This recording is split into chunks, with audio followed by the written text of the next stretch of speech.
The conference room smelled like leather and old money. Attorney Richard Hartwell sat perfectly still, watching my stepmother Diane rise from her chair with that predatory smile I'd learned to fear over 12 years. Behind her, arranged like soldiers, sat her sister Patricia and two nephews who'd never spoken to me until Dad got sick. My name is Claire Donovan, and I'm about to watch my stepmother attempt to erase me from my father's $70 million legacy. Before the official reading, Diane announced, her voice dripping with false sympathy, I have a codicil that supersedes whatever outdated version Richard prepared. Thomas signed it 3 weeks before his death, finally recognizing who truly cared for him during his final years. She slid papers across the mahogany table, her diamond rings catching the light. Given Claire's prolonged absence and her failure to support her father during his illness, Thomas chose to redirect her inheritance to family members who actually showed up. That's when Richard smiled, a subtle expression that made my pulse quicken. He clicked open a laptop file. The label read, Protocol Omega, execute if Diane speaks first. Interesting timing, he said quietly. Thomas predicted this exact scenario. Ladies and gentlemen, what happens next was choreographed 2 years ago by a man who knew his wife far better than she ever realized.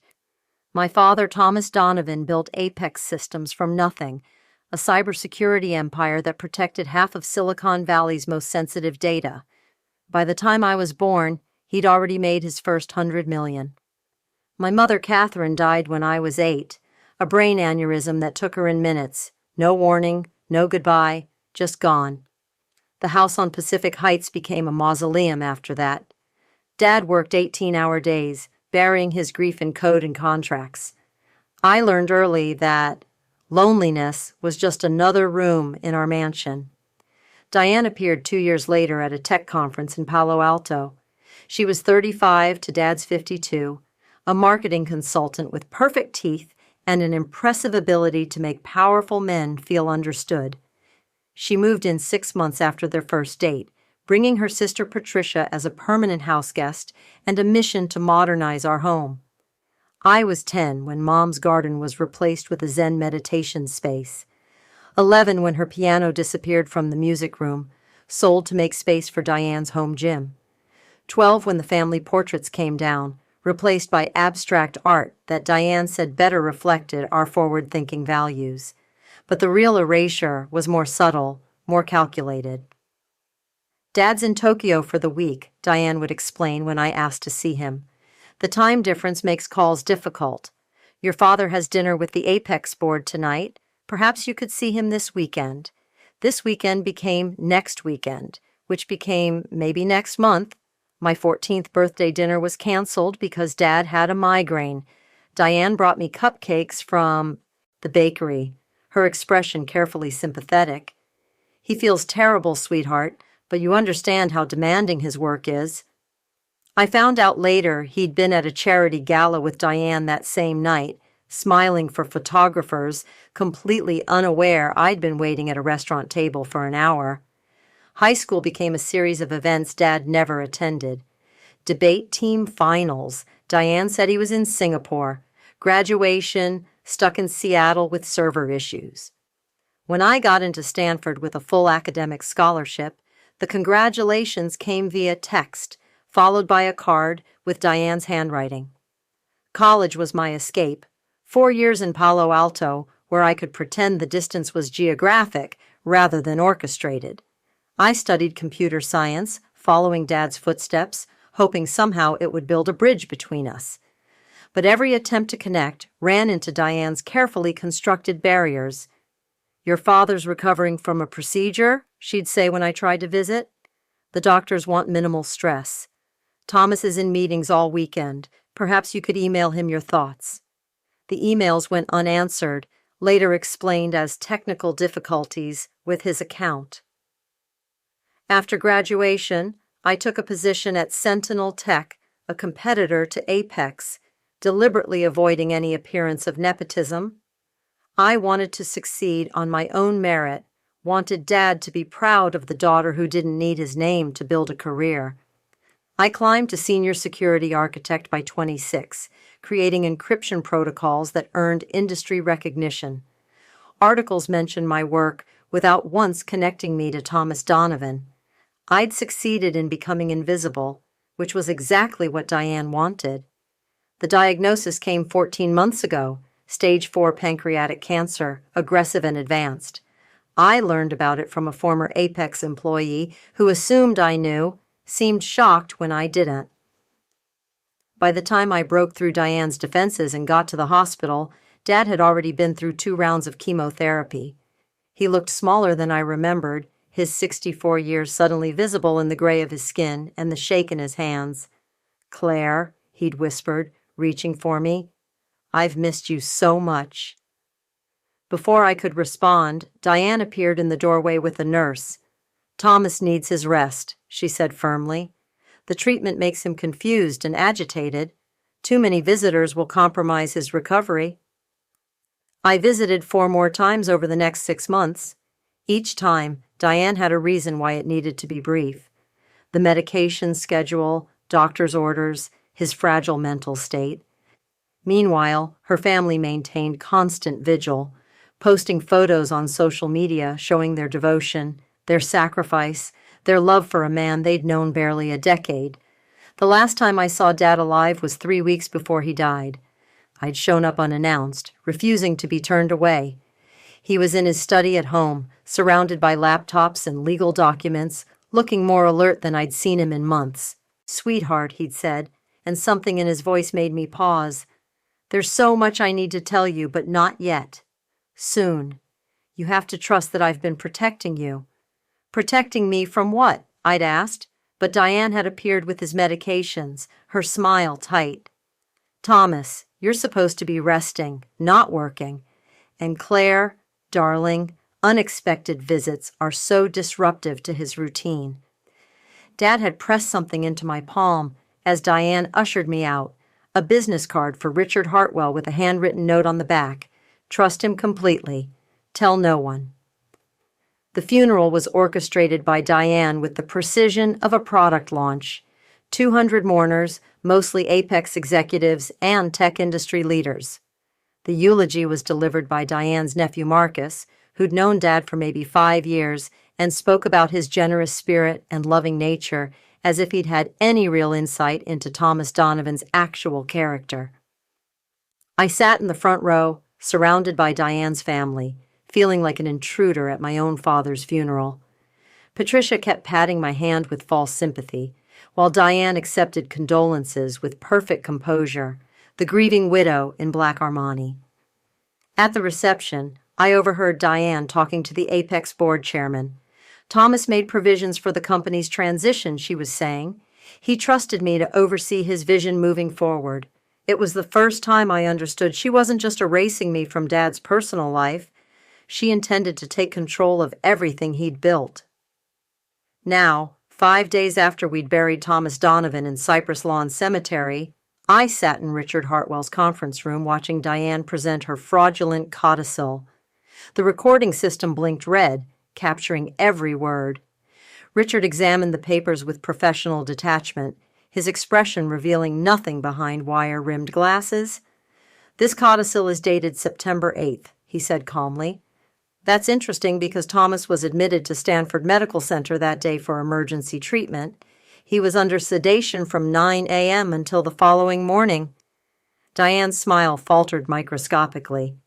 "There must be an error in the date. Perhaps he signed it earlier, and the notary dated it incorrectly." Richard pulled out a magnified image of the notary seal. "The notary listed here, Jennifer Walsh, had her license suspended in August, a full month before this was allegedly notarized. Rather unusual for a suspended notary to validate legal documents." Diane's attorney, a sharp-faced man named Derek Morrison, leaned forward. "These are technical irregularities that can be explained." "What cannot be explained," Richard continued, sliding another document across the table, "is why this codicil references Thomas's shares in a company called Venture Tech Innovations. He divested from that company in 2021, 3 years ago.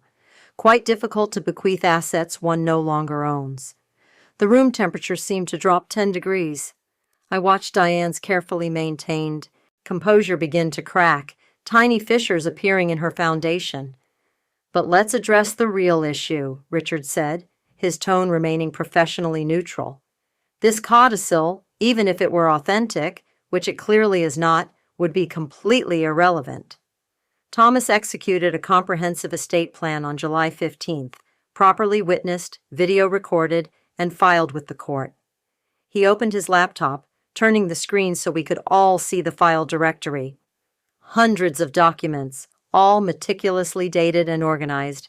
Before we proceed to the actual will reading, there's something Thomas insisted I show if anyone presented a competing claim to his estate, which Ms. Sterling has now done. He created what he called Protocol Omega, a series of contingency responses based on predicted scenarios. Richard clicked on a folder labeled Scenario 1, Diane Presents Fraudulent Codicil. Inside were dozens of audio files, each precisely time-stamped and labeled. If Diane attempts to claim the codicil is valid, Thomas instructed me to play recording Alpha 7. He clicked play. Diane's voice filled the room, crystal clear. "Derek, I need the documents to look absolutely legitimate. Professional notary, proper legal language, everything. If Thomas's real will surfaces, we need something that creates enough doubt to force a settlement." Derek Morrison's recorded voice responded. "Diane, I have to advise strongly against this. If we're caught, I'm not paying you for moral guidance, I'm paying you for results. That little girl isn't getting her hands on Apex or the estate. I've worked too hard positioning myself. Make the codicil bulletproof or find me someone who can." Richard paused the recording. "There are 43 more files. Would you like me to continue, or shall we proceed to Thomas's actual wishes?" Patricia had gone pale, pulling away from her sister. Marcus and his brother exchanged panicked glances. Derek Morrison was typing furiously on his phone, probably calculating how quickly he could distance himself from this disaster. "You recorded private conversations," Diane managed, her voice strained. "That's illegal." "Actually," Richard corrected, "Thomas recorded conversations in his own home where he was a participant. Perfectly legal in California. He was quite thorough, 2 full years of documentation." Richard opened another folder, this one containing what appeared to be hundreds of emails. "We also have comprehensive email metadata showing systematic interference with Claire's communications, deleted messages, blocked contacts, forged responses. The digital forensics team has verified everything. Thomas hired the best cybersecurity experts money could buy. Ironic, given his business." "You can't prove those emails," Diane started, but Richard was already pulling up another file. "We have sworn affidavits from household staff. Maria Gonzalez, your former housekeeper, details being instructed to say Thomas was unavailable whenever Claire called. Robert Chen, the driver, confirms being told to report Claire's visits in advance so you could ensure Thomas was conveniently out or indisposed. Both have provided testimony in exchange for legal immunity." I felt the room spinning slightly. Dad had known. All those years, all that distance, he'd known exactly what Diane was doing. "Furthermore," Richard continued, "we have records of your meetings with Anthony Ricci. I recognize the name, a disgraced financial consultant who'd been convicted of elder financial abuse in a previous case. Your discussions about creating accounting irregularities to support a conservatorship petition were particularly well documented. Thomas recorded those too." Diane stood abruptly, her chair scraping against hardwood. "We need to caucus with our client," Derek said, finally finding his voice. "Of course," Richard agreed, "but before you do, you should understand the complete picture." He pulled out another document, this one thick with legal seals and ribbons. Thomas's actual will contains 70% of his estate in a trust for Claire, 30% for Diane, contingent on acceptance of terms. However, it includes a comprehensive no-contest clause, any legal challenge, any attempt to dispute the will's provisions, and the challenger forfeits their entire share. "That's unconscionable," Derek protested. "That's estate planning," Richard replied. Perfectly legal and increasingly common in high net worth estates. Ms. Sterling can accept her 30%, approximately $21 million, or she can challenge and receive nothing. And if she challenges, I spoke for the first time, my voice steadier than my hands, then everything goes public. Every recording, every email, every witness statement, all of it. Diane's eyes met mine across the table, and for the first time in 12 years, I saw genuine fear. "You wouldn't dare," she said. "The scandal would hurt Apex, damage Thomas's reputation." "Dad's reputation will survive the truth," I answered. "Will yours?" Richard cleared his throat. "There's also the matter of Thomas's arrangement with investigator Sarah Chen, former FBI White-Collar Crimes Division. Ms. Chen has compiled a rather extensive report on certain financial irregularities, offshore accounts, and questionable transactions. That report is currently sealed. It remains sealed if Miss Sterling accepts the will as written." Derek whispered urgently in Diane's ear, his expression suggesting he knew exactly how badly they were beaten. "I need time," Diane said finally, her voice hollow. "You have 48 hours," Richard replied. "Accept the will or challenge it and trigger Protocol Omega in its entirety." As they gathered to leave, Diane turned to me one last time. "He never loved you the way he loved me," she said, venom in every syllable. I smiled, feeling my father's presence in the response. "No, he loved me enough to spend 2 years protecting me from you, and that's why you've already lost."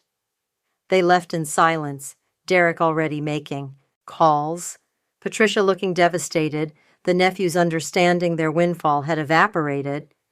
When the door closed, Richard allowed himself a genuine smile. "Your father was the most meticulous client I've ever represented. He anticipated every move she might make." "How long did you know?" I asked. 2 years. Thomas came to me with evidence of Diane's manipulation and a plan to counter it. We spent months building the legal framework, collecting evidence, preparing contingencies. He was brilliant. Richard pulled out another envelope, this one with my name in Dad's handwriting.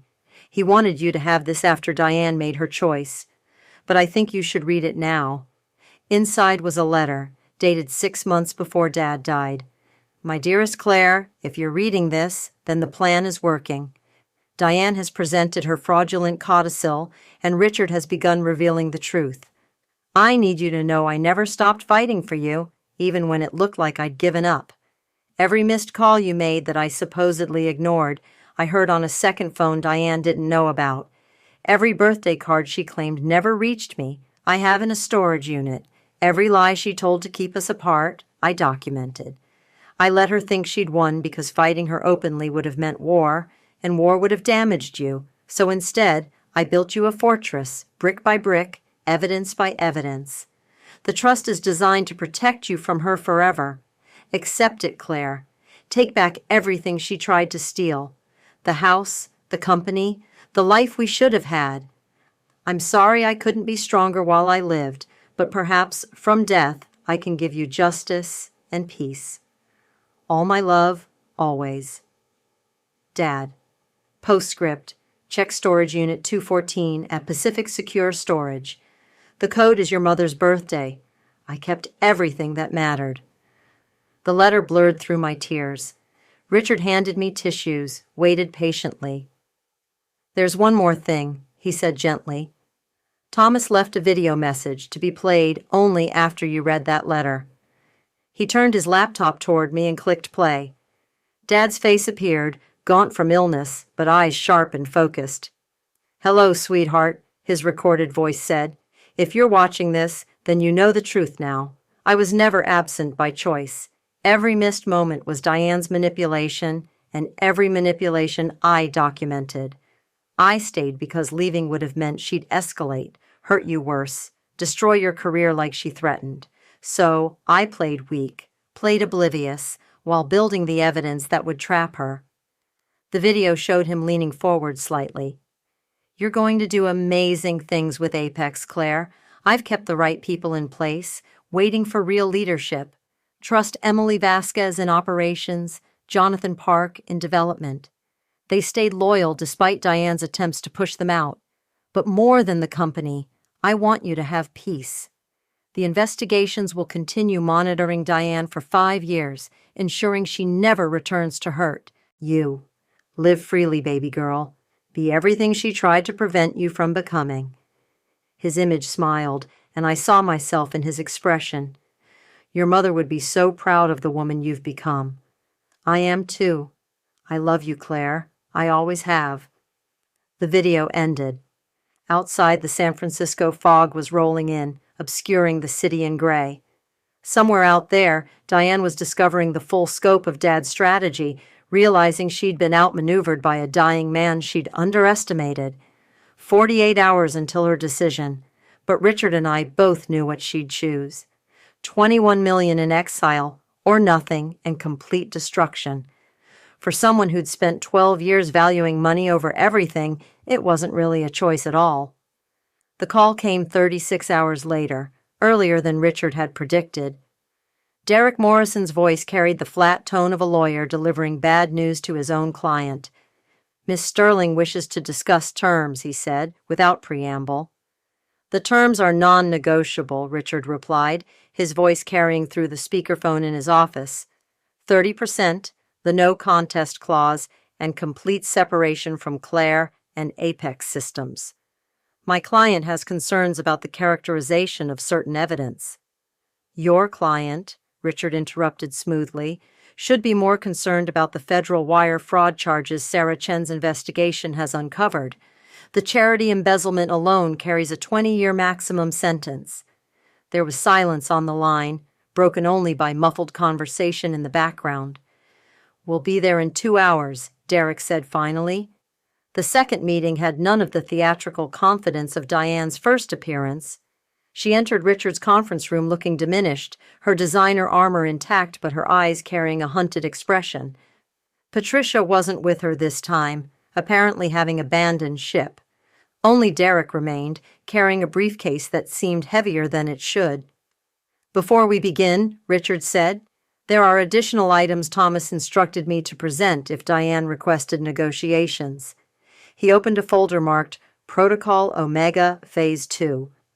Sarah Chen's preliminary findings have been shared with the appropriate authorities. The IRS is particularly interested in the offshore accounts in the Cayman Islands, 2.7 million over 8 years, all carefully hidden until Thomas's forensic accountants found them. That money was from consulting work, Diane said quickly, properly reported.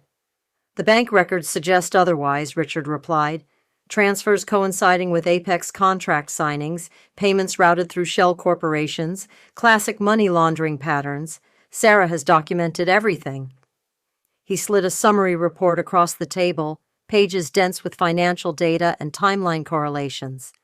There's also the matter of the Donovan Foundation for Medical Research, your mother's charity, he said, looking at me. Diane served on the board for 7 years. During that time, approximately $530,000 in donations were redirected to vendors that trace back to companies she controlled. She stole from Mom's charity, I said, the words tasting like acid. Every transaction documented, Richard confirmed. The Foundation's audit trail is impeccable. Thomas made sure of that. This is character assassination, Derek protested weakly. This is evidence, Richard corrected, and it gets worse. He opened his laptop, pulling up a video file. Thomas installed security cameras throughout the house 3 years ago, hidden in smoke detectors and wall fixtures. Diane, you didn't know about those, did you?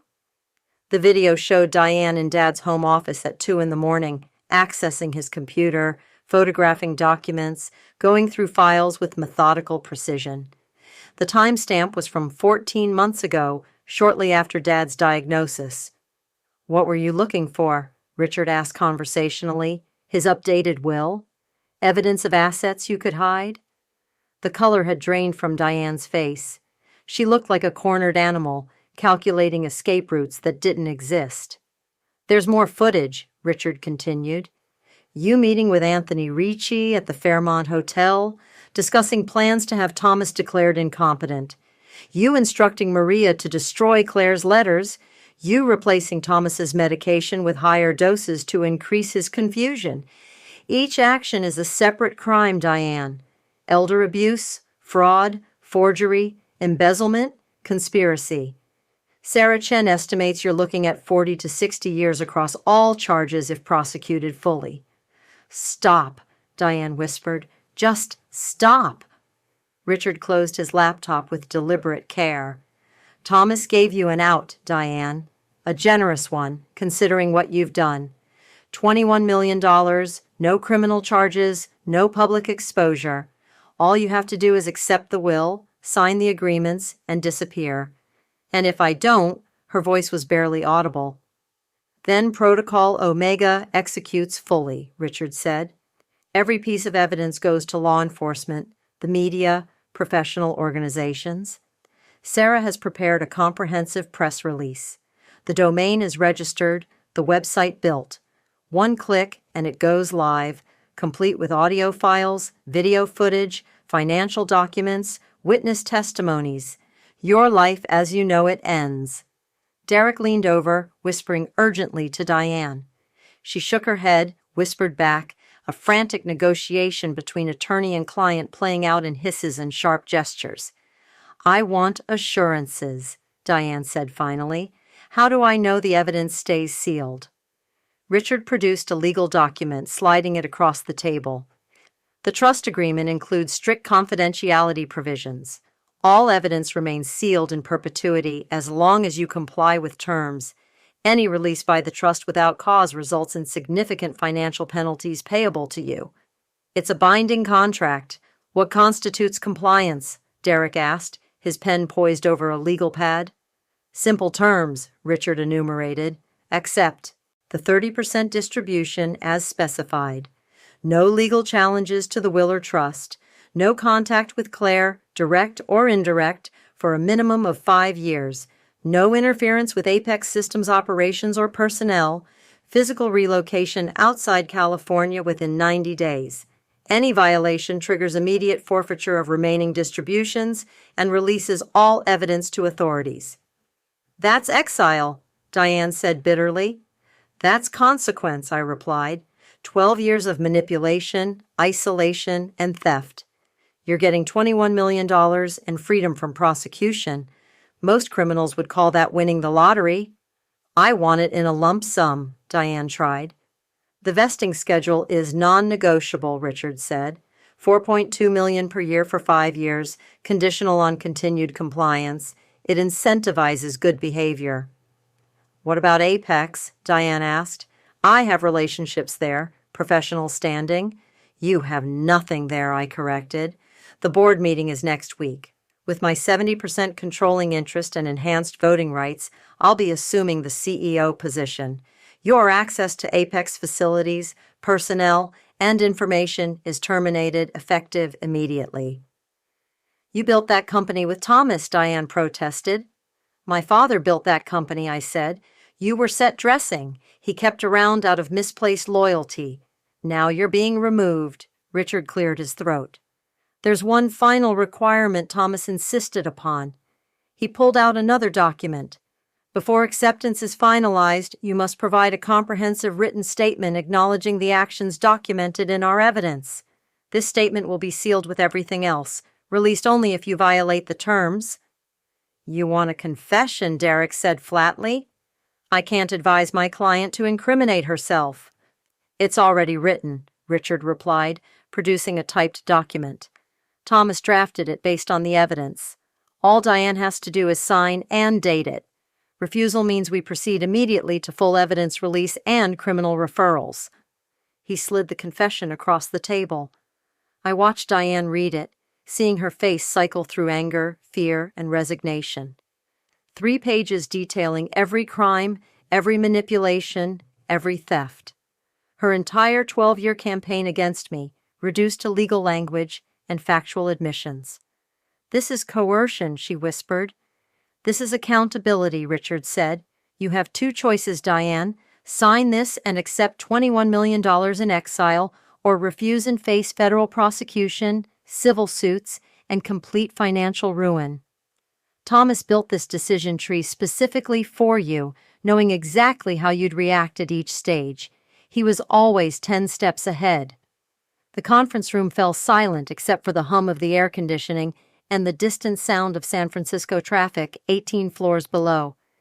Diane's hands trembled as she held the confession, reading it again, searching for an escape that didn't exist. "How long do I have?" she asked. 20. 4 hours, Richard said, checking his watch. "After that, Protocol Omega executes automatically. The press release is scheduled, the evidence packages are prepared, Sarah Chen has appointments with federal prosecutors. The machine is in motion, Diane. You can stop it by signing, or you can be crushed by it. Your choice."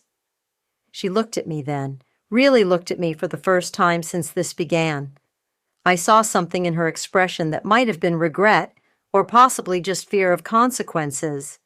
"You really hate me this much?" she asked. "I don't hate you," I said honestly. "I pity you. You had a man who loved you, a comfortable life, more money than most people see in a lifetime. It wasn't enough. You had to have everything, had to erase me completely. Now you're learning that greed has a price." Diane turned to Derek, who shook his head slowly. "There's no legal strategy here," he said quietly. "The evidence is overwhelming. The no contest clause is bulletproof, and the criminal exposure is catastrophic. Take the deal, Diane. It's the best outcome you're going to get." She sat frozen for a long moment, then reached for a pen with shaking hands. "Where do I sign?" she asked, her voice hollow. Richard indicated the signature lines on the confession, on the acceptance documents, on the non-disclosure agreements.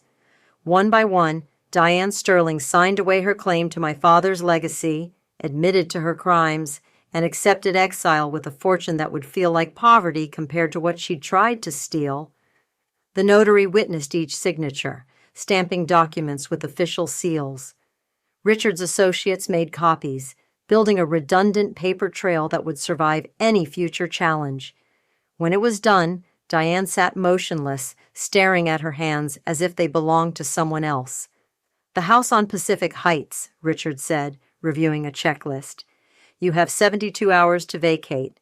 Personal belongings only, clothing and jewelry gifted to you personally. All artwork, furnishings, and items purchased with Donovan funds remain. The vehicles, all registered to Apex or the estate. Leave the keys. The country club membership canceled. The credit cards tied to Thomas's accounts, frozen as of this morning. You'll need to establish your own financial accounts for the trust distributions." Diane nodded mechanically at each item, watching her life disassembled piece by piece. "There's one exception Thomas specified," Richard continued. "He wanted you to keep the engagement ring, the original one he gave you 14 years ago. He said to tell you it represented a time when he believed you loved him for more than his money. He hoped you'd remember that person sometimes." Diane's composure finally shattered. She buried her face in her hands, shoulders shaking with silent sobs that carried no sympathy from anyone in the room. When she composed herself, her makeup was ruined, her mask of perfection cracked beyond repair. "I need to ask," she said, looking at Richard. "Did he hate me at the end?" Richard considered the question carefully. "Thomas told me he felt sorry for you. Sorry that you were so afraid of being poor again, that you destroyed the good things you had. He said greed was a kind of poverty, and you were the poorest person he'd ever known, despite all the money you'd stolen." That was the last thing Diane heard before leaving Richard's office, Derek supporting her elbow, the signed confessions and agreements filed away in folders that would shadow her forever.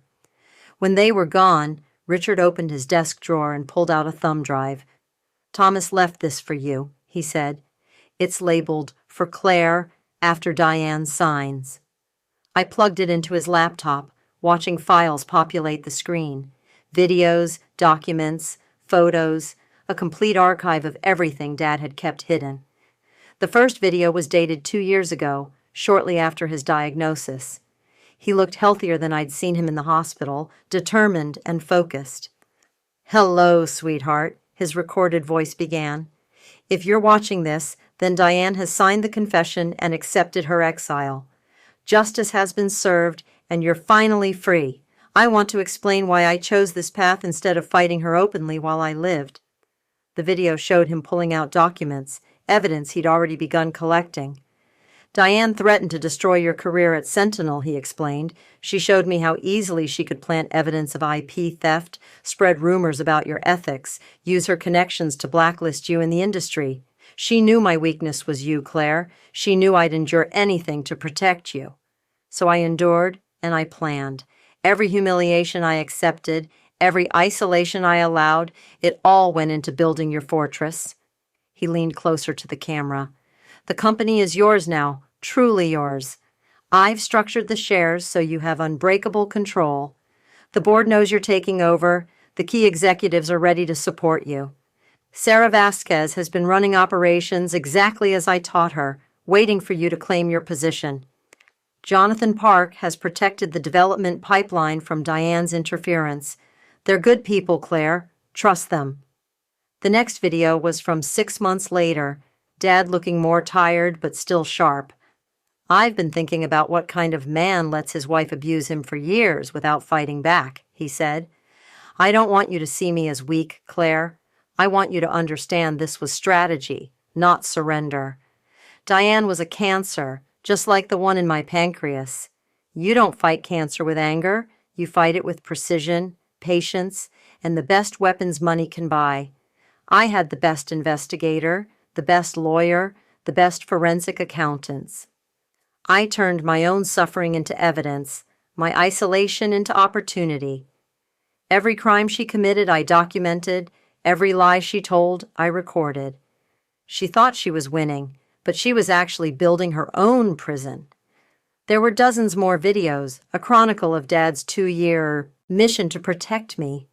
Some were philosophical, explaining his reasoning and strategy. Others were practical, detailing evidence collected and legal maneuvers prepared. A few were simply personal, a father telling his daughter he loved her, recording messages for a future he knew he wouldn't see.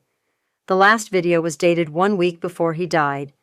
Dad looked frail, his voice weak but determined. "This is probably my last message, sweetheart," he said. "The doctors tell me I have days, maybe a week. I'm not afraid of dying, Claire. I'm at peace because I know you're protected. Everything is in place. The trust is bulletproof. The evidence is comprehensive, and Diane will have no choice but to accept her defeat." He smiled, and I saw my own smile reflected in his face. "When you take over Apex, do something I never did. Make it about more than profit. Your mother always said technology should serve humanity, not just shareholders. Build something that matters, Claire. Make the company about purpose, not just revenue."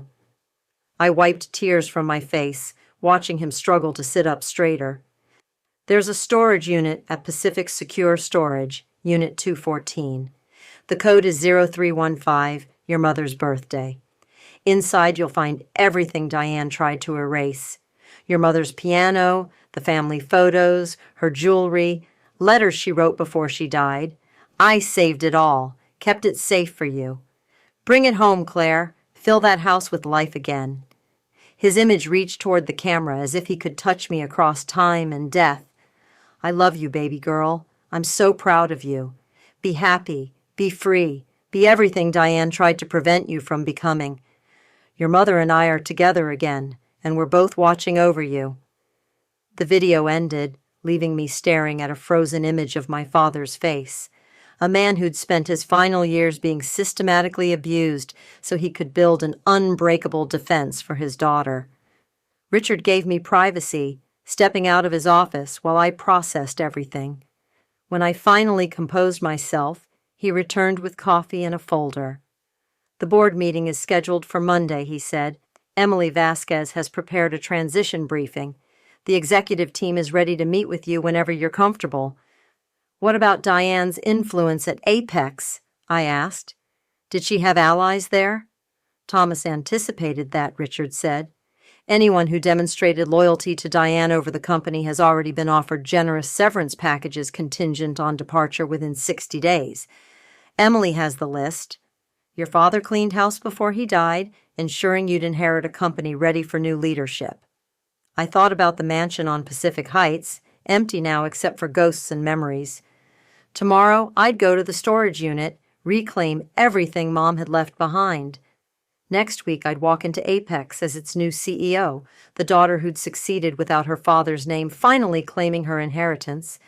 But tonight, I had one more piece of Dad's plan to complete. "Richard," I said, pulling out my phone, "I want to visit Dad's grave. Can you arrange for someone to document it?" He understood immediately. "You want Diane to know you've won completely?" "I want to thank him," I corrected. "And yes, I want Diane to see that some victories can't be stolen." An hour later, I stood at Cypress Lawn Cemetery as the sun set over San Francisco Bay. Dad's headstone was simple granite with his name, dates, and a line from his favorite poem.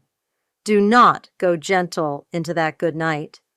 I placed my hand on the cold stone, feeling the weight of 2 years of strategy, sacrifice, and love compressed into this moment.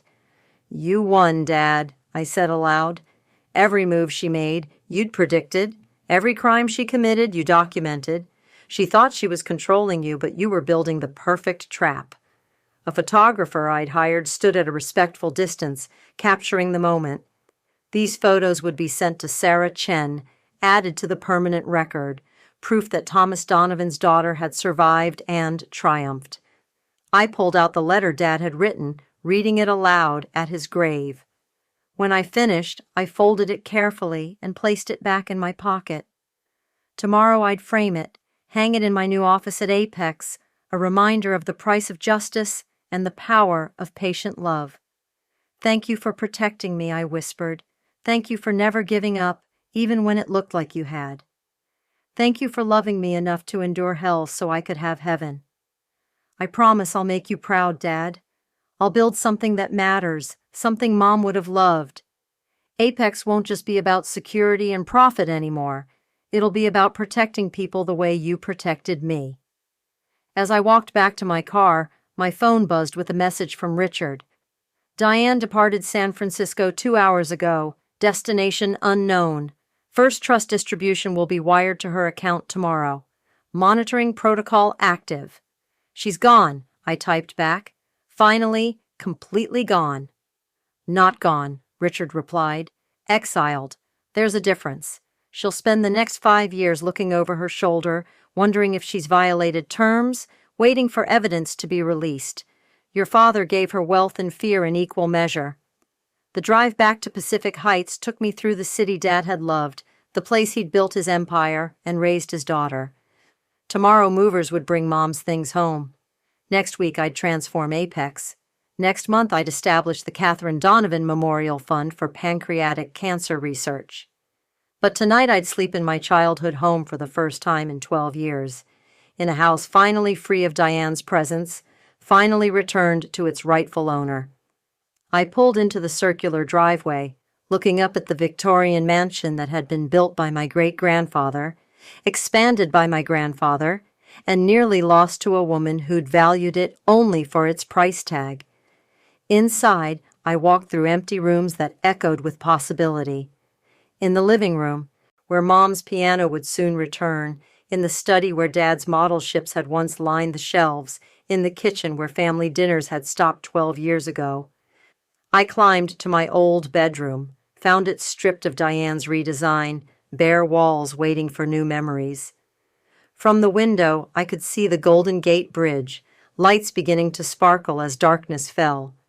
Somewhere beyond that bridge, Diane was beginning her exile, wealthy and terrified, free and imprisoned.